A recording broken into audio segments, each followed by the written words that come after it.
오늘 하나님께서 우리에게 주신 말씀을 함께 읽어 올립니다. 사무엘상 1장 10절부터 19절까지의 말씀입니다. 함께 읽겠습니다. 한나는 괴로운 마음으로 주님께 나아가 흐느껴 울면서 기도하였다. 한나는 서원하며 아뢰었다.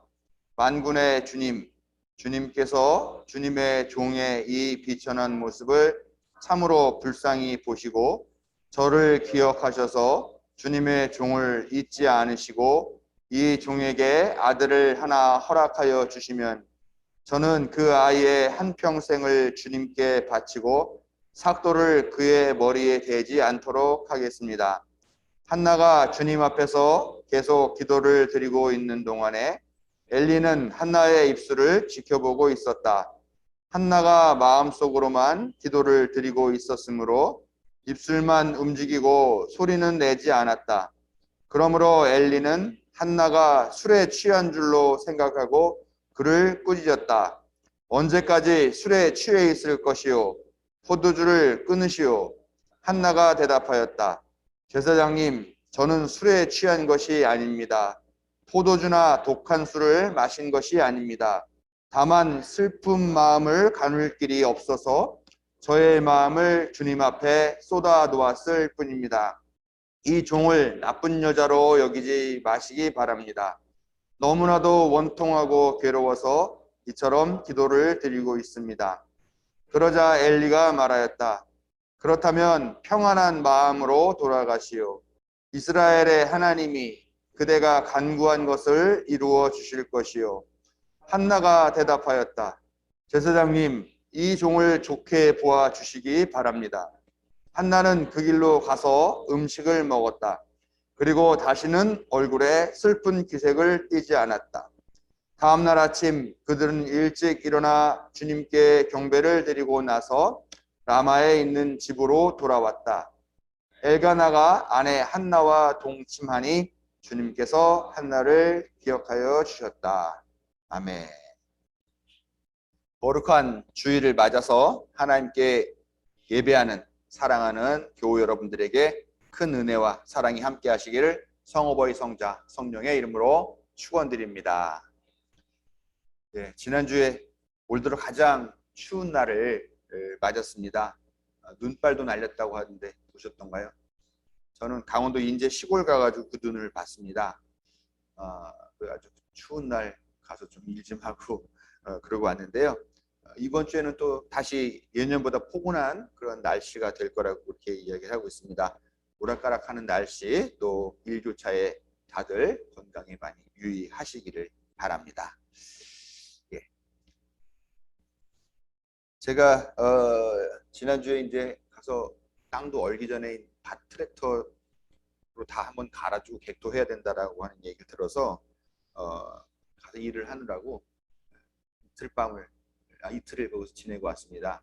하룻밤 자고 왔는데 이제 일하려면 필요한 그런 도구들도 있고 그래서 그거를 사려고 철물점을 다녔는데 마침 살려는 게 없어가지고 독립문에서부터 충정로까지 그 길을 쭉 다 돌아다니면서 철물점이란 철물점을 다 들렸는데 제가 사려고 하는 그 사이즈의 고구마는 없더라고요. 그래서 결국은 못 사고 왔어요.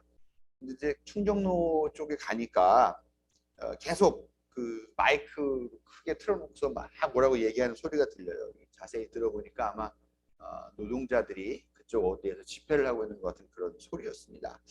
그래서 집회를 이제 하고 있나 보다, 요즘 계속 하는구나 그렇게 생각을 했는데 어제도 뭐 2만 명 모이는 노동자 집회 했었다고 그러죠. 코로나 전국이라서 좀 사실 걱정은 되긴 됩니다만 그래도 어떻게 보면 지금 코로나 전국에서 가장 심각한 어려움을 겪고 있는 사람들이 노동자들, 그 중에서 특히 비정규직 노동자들이라고 생각을 하니까 저는 응원하는 마음으로 그 자리를 가고 있었죠. 또 어제 또 전태일 열사가 분신투쟁하신 또 기념일이라서 민주노총 등 노동자들이 대회를 이렇게 열고 집회를 했던 것 같습니다. 아무튼 네, 그날은 그래서 그런 마음을 가지고 거기 지나가 있는데 한 아주머니가 이렇게 길을 가는데 제 앞으로 이렇게 싹 지나가는데 갑자기 마스크를 탁 벗더니 뭐라고 하시냐면 기도하고 찬양해야 될 때 저게 무슨 짓거리냐고. 아유, 막 그러면서 그 얘기를 제 앞에서 하고 지나가는 거예요. 지나가는 사람마다 다 그거를 그렇게 얘기를 하는 건지 아니면은 왜 제 앞에서 그 얘기를 했는지 도무지 알 수가 없는데, 아무튼 그 아주머니 그렇게 가고 난 다음에 계속 그 일이, 그 말이 계속 마음에 남았고, 한 주 동안 그 이야기이기 때문에 제가 좀 뭐 고민이랄까 생각이랄까 그런 걸 좀 많이 했습니다. 그래서 그런 이야기를 오늘 나누고자 하려고 하는 거죠. 기도하고 찬양만 하면 하나님이 다 들어주신다라는 것에 그 아주머니가 갖고 계신 확고한 신앙관이었던 것 같습니다. 그러나 상당히 실제로 많은 신자라고 하는 사람들이 이런 신앙 갖고 있죠. 그날 집회에 나온 노동자들은 과연 기도를 하지 않았던 사람이었을까 하는 생각을 한번 해보게 됩니다. 한국의 노동자 수가요, 뭐 정규직, 비정규직, 뭐 임시직, 뭐 어쨌건 다 해가지고 임금을 받는 노동자가 2천만 명이 넘는다고 합니다. 그 중에서 일한 만큼 제대로 받지도 못하고 또 정규직에 비해서 부당한 대우를 받고 더 열악한 노동 환경에서 일하고 있는 비정규직 노동자가 806만 명이라고 합니다. 2,000명 중에 약 2천만 명 중에 약 23% 정도가 38% 정도가 비정규직 노동자라고 하는 이야기죠.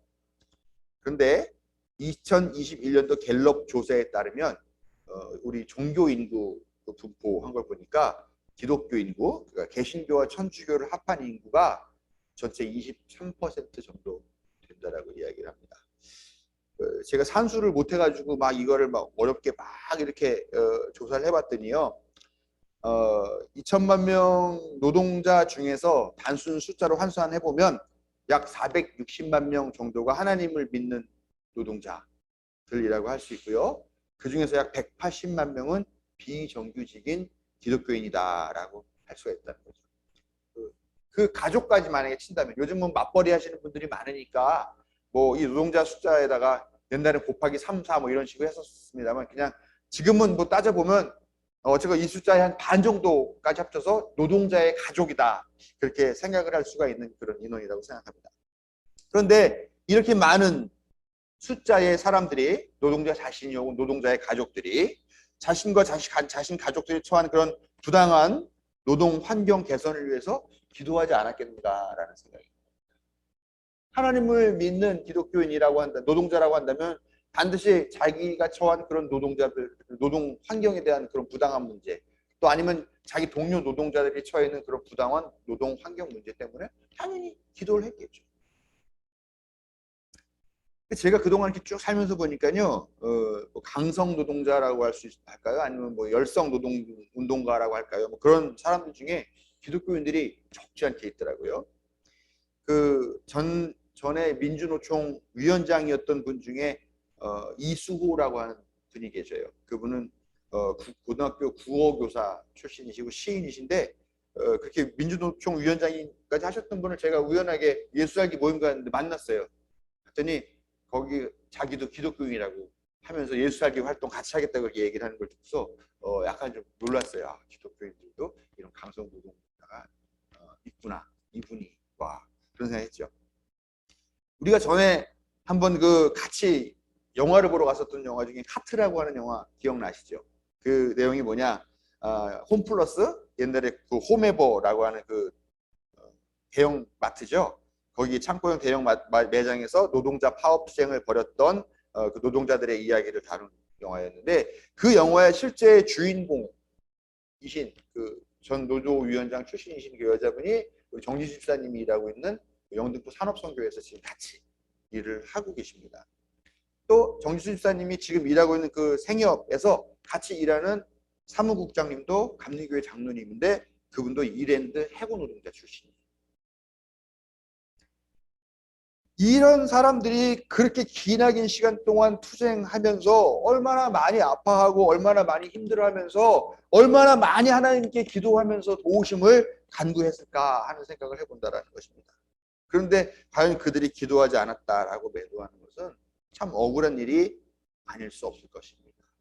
기도를 하다 응답받지 못하니까 거리로 나와서 투쟁할 수밖에 없는 그런 부분도 분명히 있을 것이라는 이야기죠. 그러고 보니까 우리가 영화 봤던 홈에버나 아니면 사무국장님 잘렸던 그 이랜드나 모두 그 이랜드 그룹 계열인데요. 그런데 아시다시피 그 회장이라고 하는 회장이 박성수라고 하는 이름의 사람인데 그 사람 역시 매우 독실한 기독교인으로 알려져 있습니다.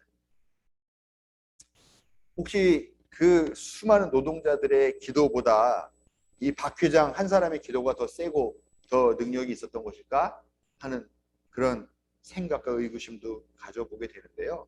사실 이렇게 예수 이름 팔아먹고 예수 이름 들먹이면서 하나님 이름 들먹이면서 하는 이렇게 노동자 탄압하는 기업이 어디 뭐 이랜드 하나뿐이고 박성수 회장 하나뿐이겠습니까?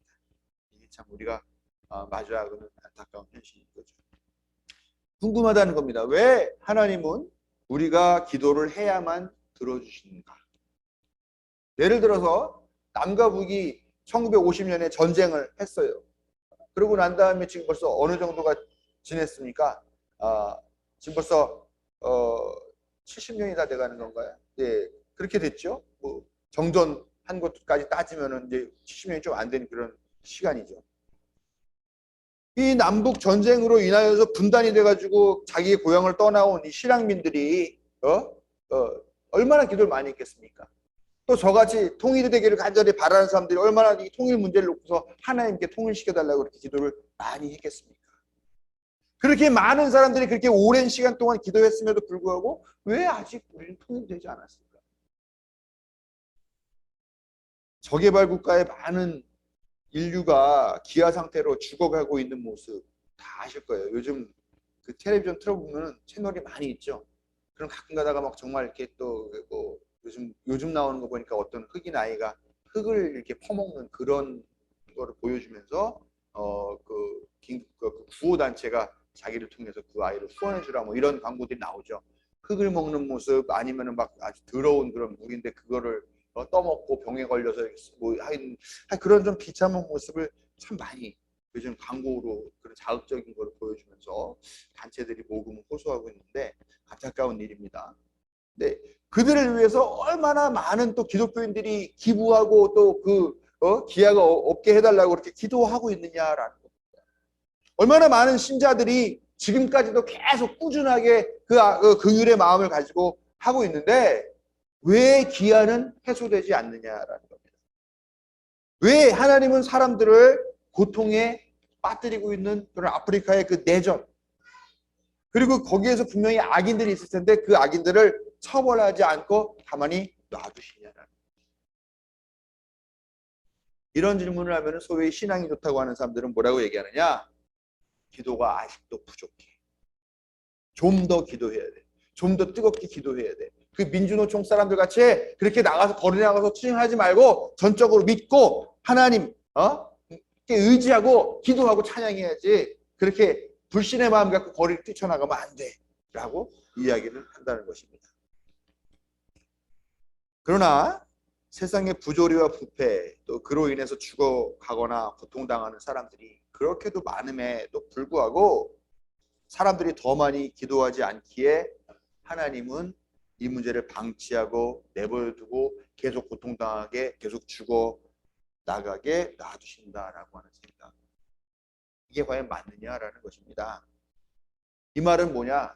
하나님이 인간들이 기도해 주기를 아주 환장하게 바라시는 그런 신이다. 기도에 편집증을 갖고 있는 그런 신이다 라고 이해하는 매우 불경스러운 발상일 수밖에 없다라는 것이죠. 그게요, 우리 어려서 들어보면 그런 뭐 이야기를 많이 듣잖아요. 전래동요. 마을에 처녀를 하나 잡아가지고 제물로 바치지 않으면 그 마을을 괴롭히고 막 가서 해치고 애군을 끼치고 하는 그런 잡기나 괴물들이 있다. 그런 얘기 우리 많이 들으면서 알았는데 제물 바치지 않는다고 기도 바치지 않는다고 해코지하고 그냥 방치하게 놔둔다 라고 말한다면 그런 신앙에서 갖고 있는 하나님의 모습은 그 우리 전래동에 나오는 잡귀나 그런 괴물이랑 뭐가 다르겠느냐. 이런 질문은 더 나아가서 과연 하나님은 전지전능하신 분이 맞을까? 아니면 하나님이 정말 우리가 생각하는 것처럼 정말 그런 선한 분이실까? 라고 하는 그런 의혹과 불신에 도달하게 만든다라는 것입니다. 우리는 오늘 슬픔에 찬 한나라고 하는 한 여인의 기도에 대해서 말씀을 함께 읽었습니다. 두 아내를 거느린 엘가나라는 사람이 있었죠. 전에는 이런 걸 읽으면 참 부러웠었는데 요즘은 하나도 벅차다 막 이런 생각을 하면서 대단하신 분들이라는 생각이 드는데요. 아무튼 이 엘가나의 한 아내인 한나라는 여인은 아이를 낳지 못했어요. 그로 인해서 또 다른 아이를 슬픔 잘 낳는 그 아내의 그 여자의 괴롭힘과 업신여김을 받았습니다. 그래서 그게 마음에 응어리가 돼가지고 한나는 항상 울기만 했고 제대로 먹지도 않고 슬퍼하기만 했고 그 얼굴이 그냥 수심이 가득 찬 그런 얼굴이었었다라고 이야기하고 있습니다. 오늘 읽은 말씀 이전에 나온 이야기입니다. 그래서 그 슬프고 서럽고 억울한 마음들을 토로하기 위해서 하나님을 찾아가서 성전에서 흐느껴 울면서 기도를 하고 있죠. 그때 대제사장인 엘리라는 사람이 와서 이렇게 보니까 한나가 이렇게 기도를 하는 건지 뭔지 뭐 입술을 막 움직이는데 아무 말도 안 하고 있는 게 술을 먹고 여기 좀 성전에 와가지고 지금 술 취해서 저러고 있구나 라고 생각하고서 막 꾸짖습니다. 참 웃기죠? 간절하게 기도하는 모습이랑 술 취한 모습이랑 비슷한 것 같아요. 아이러니한 일입니다. 네. 아무튼 이 한나는 그러지 않아도 울고 싶은데 지금 제사장이 가서 뺨을 때려주니까 옳았구나 잘 됐구나 해가지고 이 엘리에게 자기가 왜 지금 그러고 있는가에 대한 자초지정을 설명하고 넋두리하면서 그런 이야기를 합니다. 그러니까 이 엘리가 뭐라고 얘기하느냐, 하나님이 당신의 간구에 응답하실 것이라고 믿고 평안하게 돌아가라. 그러고 나오는 얘기가 뭐냐, 그래서 돌아갔는데 임신을 하고 아들을 낳아서 사무엘이라는 이름을 지었다라고 결말을 짓게 됩니다. 그 이후에 나오는 얘기도 있습니다. 자, 여기까지 보면 얼마나 이 기도가 갖고 있는 능력이 무엇인가를 깨닫게 된다는 거죠. 기도는 닫힌 태를 열어주는 그런 만능의 능력이 있는 것이고 만병통치약 같이 모든 걸 다 낫게 해준다. 그러나 과연 그럴까? 그 기도만이 모든 것이 전부였을까라는 생각을 하지 않을 수 없다는 거죠. 자, 보세요. 엘리의 말을 들은 한나는요, 안심하고 이 종을 좋게 봐주시기 바랍니다 라고 엘리에게 말합니다. 뭐냐? 그 말은 무슨 말이냐? 제가 이제 그런 마음에 안심하고 갈 테니까 저를 위해서 기도해 주세요 부탁하는 거죠. 그리고 가요. 가서 어떻게 합니까? 음식을 먹어요. 그동안 음식도 제대로 안 먹었으니까 얼마나 몰골이 그냥 그렇겠습니까? 삐쩍 말라가지고 그런 모습이었겠죠. 그리고 그 얼굴이 항상 슬프고 억울한 일 때문에 수심이 가득했는데 뭐라고 나오느냐? 다시는 얼굴에 슬픈 기색을 띠지 않았다. 그리고 가서 그 다음에 남편 엘가나와 동침했다라는 것이죠. 예. 그 남편 엘가나와 동침하면서 무슨 일이 벌어졌는지는 제가 구체적으로 말씀을 드리지는 않겠습니다. 오늘 미성년자인 오라가 와가지고 여러분 분명히 달라진 게 있어요. 뭐냐? 그동안은 슬픔에 차서 눈물로 하루하루 그렇게 보내던 한나였습니다. 항상 얼굴에 눈물 자국이 있었고 제대로 먹지 않아서 삐쩍 마른 그런 좀 초췌한 그런 몰골로 그렇게 있었던 것이지요. 네? 항상 부정적이고 항상 슬퍼하고 그 마음에 상처를 안고 있는 그런 수심과 수색이 가득한 그런 얼굴이 있었던 사람이었는데 기도하고 가서 달라졌다는 거죠. 얼굴에서 수심을 지워버리고 음식을 먹어서 다시 몸을 얼굴을 다시 윤기 있게 하고. 자, 제가 자세히 말씀드릴 수는 없겠습니다만 남자와 여자가 만나가지고 이렇게 하룻밤을 보내는데 얼굴에 수심이 가득한 사람과 같이 보내는 밤, 아니면은 얼굴에 윤기가 있고 아주 긍정적이고 기쁨 넘치는 그런 사람과 맞이하는 밤, 어떤 밤이 더 유쾌하고 즐겁고 에너지가 솟아나겠습니까? 여기까지만 좀 말씀드리겠습니다. 이거 뭐라고 그냥 속 시원하게 말씀을 드릴 수도 없고, 아무튼 그렇다는 거죠. 활기차게 기도만 한 것이 아니라 매우 구체적으로 매우 적극적으로 그의 삶이 달라졌다라는 것이죠.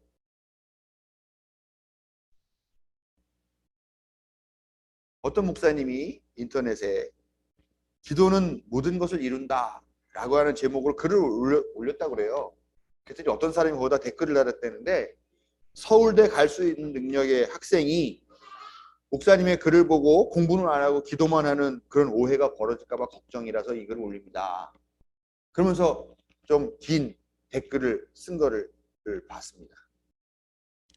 기도의 능력이라는 게요, 골방이나 예배당이나 아니면 속회나 무슨 예배 모임 같은 데 가서 무릎 꿇고 두 손 모으고 머리 숙여서 하는 그런 것만이 기도이고 그런 기도만으로 능력이 나타나느냐? 결코 그렇지 않다고 생각합니다. 그것만으로는 결코 능력이 나타나지 않습니다.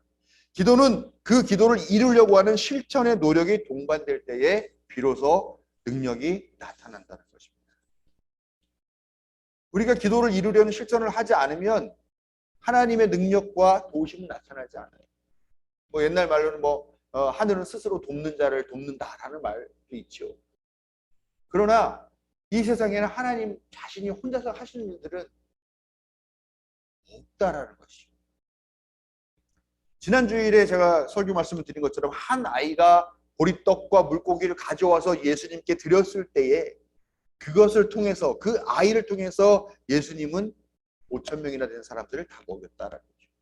그리고 그 사건으로 인해서 사람들이 이분이 참으로 세상에 오시기로 약속된 그 예언자다라고 인정하게 되었다라는 겁니다.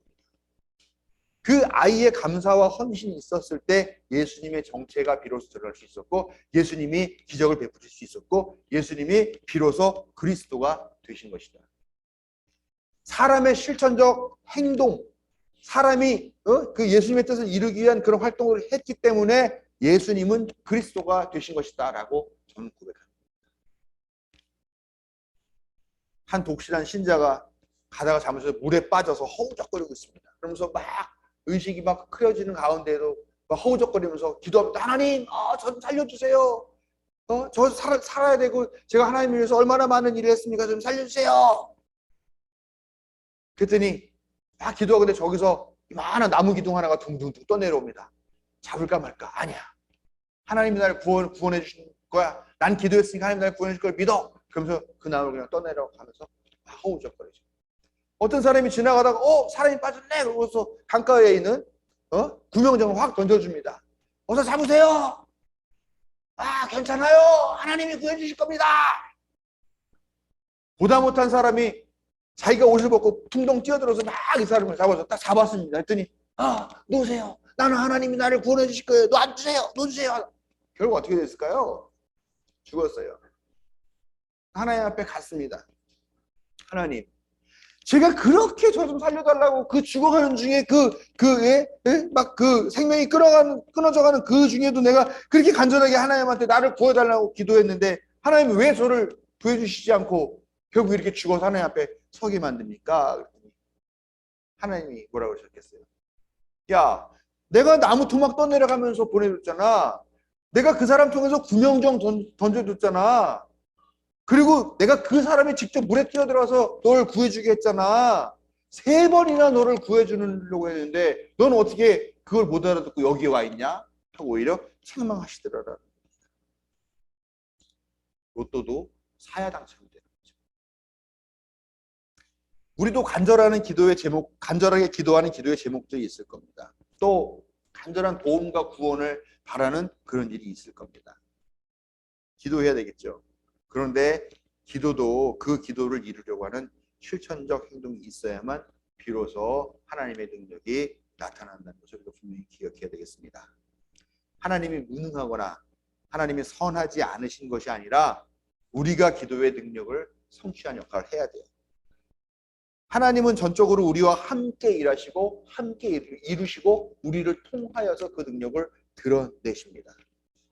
하나님이 주시는 능력, 그리고 기도의 능력, 여기에 절반은 우리 인간의 몫인 거예요. 그래서 하나님과 우리가 협력해서 선을 이룬다는 것이 감리교의 교리이고, 그리고 그것이 이 시대에 우리가 지성과 이성을 가진 시대에 우리가 고백해야 될 신앙의 방식이 아닌가라고 생각을 합니다.